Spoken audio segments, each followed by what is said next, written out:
Hello everyone, good day. So we're still on operations on rational algebraic expressions. So for today, I'm going to show you how to answer learning test number 2 of Mathematics 8, Quarter 1, Week 2. Okay, so this is learning test number 2. As you can see, this is composed of the 4 basic operations of rational expression. So for number 1, our keyword here is sum. So we're going to add these 2 expressions here. Then number 2, difference. So we're going to subtract.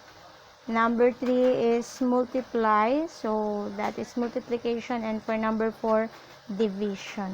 Okay? So I'm going to give you again parallel questions to this one so that you will know how to answer learning task number 2. Okay, so this is the first one. This is addition of similar RAE. Similar because they have the same denominator. So we have 3x plus 4 and 3x plus 4 for their denominator. So if they have the same denominator, all you need to do is to combine or add the numerators. Okay, so this will become x minus 1 plus 2x plus 9 over 3x plus 4. Now, we must combine similar terms on the numerator. So, we have x and 2x, and that is equal to 3x. We have negative 1 and positive 9. Negative 1 plus positive 9 equals to positive 8. Because we have unlike sign, so we must subtract. 9 minus 1 is 8. We get the sign of the number with a higher absolute value, and that is 9. So we'll have positive 8 over the common denominator 3x plus 4. So this is your final answer. Okay, next, this is subtraction. The subtraction of similar RAE because they have the same denominator. So we're going to apply the same rule in addition.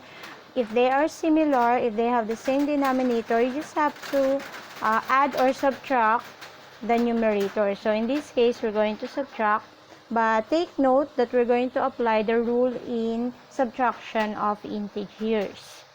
That is, change the sign of the subtrahend. The subtrahend here is 3x minus 2. Then proceed to addition. So, instead of having this minus sign, we're going to proceed with addition. Then change the sign of the subtrahend. So, positive 3x will become negative 3x. And negative 2 will become positive 2. All over the same denominator, x squared plus 3x plus 2. Okay, then we're going to combine now similar terms. 7x minus 3x will give us 4x, positive 4, positive 2. This will become positive 6 over x squared plus 3x plus 2. Okay, so it seems that the numerator and the denominator have factors. So just to check whether they have common factors, we're going to factor out the numerator and the denominator. So we have, again, we have 4x plus 6 over x squared plus 3x plus 2. So, we're going to factor the numerator for x plus 6. So, their CMF is 2. So, what will remain inside is 2x plus 3. Right? The common factor of 4x and 6 is 2. 2 divided by 4x, 2x. 2 divided by 6, 3. Over, this is a trinomial. The leading term is 1. So, just get the factors of the first term. X times x. Factors of the last term, 2 times 1. So, how can they become the middle term, which is 3? So, 2 must be positive, 1 is also positive. So, 2 plus 1 equals 3. Okay, so this will be positive 2 and positive 1. Okay, so since there's no common factor on the numerator and denominator, this will be your final answer. Okay, and the last given is, the third given is multiplication. So multiplication is similar to cancellation. Okay, so we just canceled out similar common factors on the numerator and in the denominator. So for this one, we're going to factor 5x minus 15 to see if we can get a common factor on the denominator. So the common factor of 5x and 15 is 5. So it will become x minus 3 over 4x squared is 4 times x, right? Times x cubed is x times x times x. 6x minus 18, the common factor is 6. Then what will remain inside is x minus 3. 6 divided by 6x, x. 18 divided by 6, negative 3. So now we can see that there are common factors here. So the first one is x minus 3. So we canceled x minus 3. We have 2x on the denominator. We have 2x on the numerator. So canceled. So what remains now are 5 and x for the numerator. On the denominator, we have 4 and 6. So the final answer will be 5x over 4 times 6, 24. So this is now your final answer.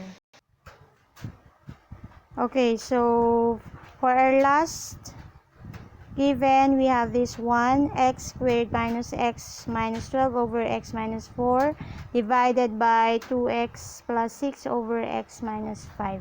Okay, so since this is division, the rule in division of fraction is we're going to multiply to the reciprocal of the divisor. So when this is the divisor, so the reciprocal of 2x plus 6 over x minus 5 is x minus 5 over 2x plus 6.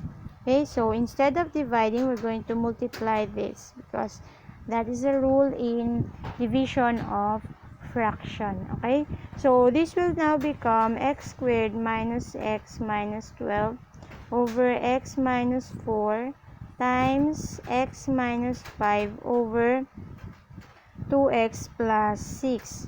Okay, so for now, we can't see any common factor that we can cancel. So we're going to factor out those expressions that can be factored out. So just like this one, x squared minus x minus 12. Okay, so this is a trinomial whose leading term is 1. So find the factors of the first term, x squared. So that is x times x. Factors of 12. So 12 can be 6 times 2, 12 times 1, and 3 times 4.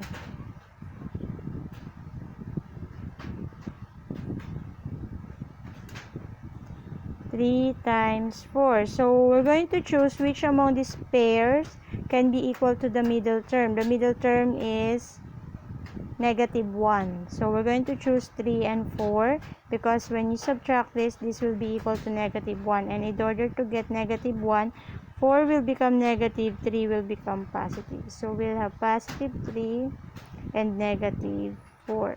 Okay? So what else can we factor? This 2x plus 6. 2x plus 6 can become, they have a common factor which is 2. So 2x divided by 2x, 6 divided by 2, positive 3.